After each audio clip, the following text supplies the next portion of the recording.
భూమిగా మార్చడం కోసం ఒకరి నుంచి MRO joint sub registrar SS Srinivasulu డబ్బులు డిమాండ్ చేశారని అధికారులు తెలిపారు. బాధితులు ఏసీబీని ఆశ్రయించడంతో పక్కా ప్లాన్ ప్రకారం రైడ్ చేసి 8,000 రూపాయల లంచం తీసుకున్నట్టుగా రెడ్ హ్యాండెడ్గా పట్టుకున్నట్లు అధికారులు తెలిపారు. వనపర్తి జిల్లా గోపాల్పేట్ మండలం జింకలబిడితండ గ్రామస్తుడైన ముడావత్ పాండు అతను వ్యవసాయం చేసుకొని జీవిస్తాడు.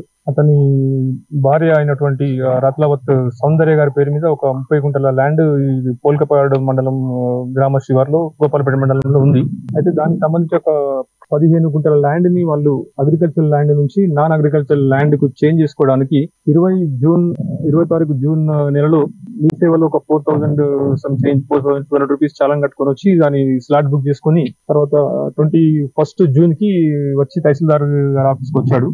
అప్పుడు తను తన భార్య మరియు ఒక 2 విట్నెస్ కన్సర్న్ డాక్యుమెంట్స్ అని పట్టుకొని వచ్చిన తర్వాత తహసీల్దార్ గారిని కలిస్తే నాకు 15,000 రూపాయలు డబ్బులు లంచంగా ఇస్తానే అప్పుడే నీ డాక్యుమెంట్స్ తీసుకుంటా, అప్పుడే నీకు సంబంధించిన ఇవన్నీ కూడా అక్సెప్ట్ చేసి ల్యాండ్ కన్వర్షన్ జరుగుతుంది, అప్పుడు దాకా చేయనని చెప్పాడు. ఆ తర్వాత కూడా మధ్యలో ఒక 1-2 టైమ్స్ కలిసినా గానీ అతను నువ్వు డబ్బులు ఇస్తే నేను చేస్తా, లేకపోతే లేదంటే నేను కొంచెం బిజీ సార్ అంత నేను ఇచ్చుకోలేనని చెప్పి రిక్వెస్ట్ చేస్తే 10,000 తర్వాత లాస్ట్ 8,000 ఇస్తే చేస్తా, అప్పుడే డాక్యుమెంట్ తీసుకుంటా, అప్పటిదాకా నేను తీసుకోనని చెప్తే అతను 26 రోజు వచ్చి మాకు ఏసీబీ ఆఫీస్ లో మహబూబ్నగర్